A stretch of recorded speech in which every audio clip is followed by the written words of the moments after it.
Athleisure isn't gone. It's just lost its edge. When it first appeared, it was a breakthrough. We needed a word for the space between performance sportswear and laid-back clothes. Now it's just how everyone dresses.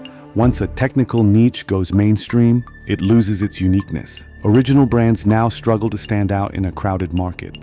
When a market loses focus, you need to get back to basics. Over the years, I developed a simple system to see if a brand can last. The C.P.R framework: customer, product, relevance. Lululemon is a perfect example.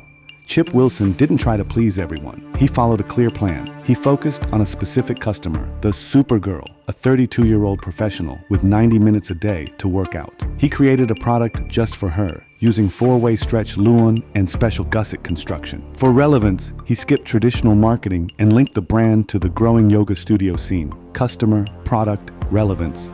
It created a strong, unbreakable cycle.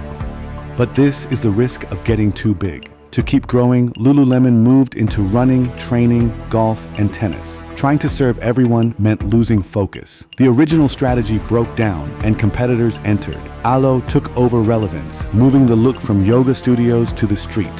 Vuori targeted a new, laid-back customer. Now, Lululemon defends its old strengths and waits for the next big idea.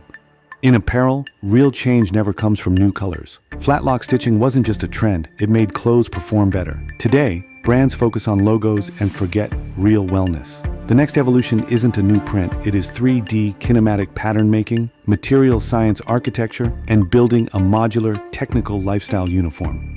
The C.P.R framework reminds us the customer is the human body, the product should be pure engineering, and relevance is tuning out noise to focus on what matters. Athletes show us what people really need. Don't just make things look good, find the need and meet it.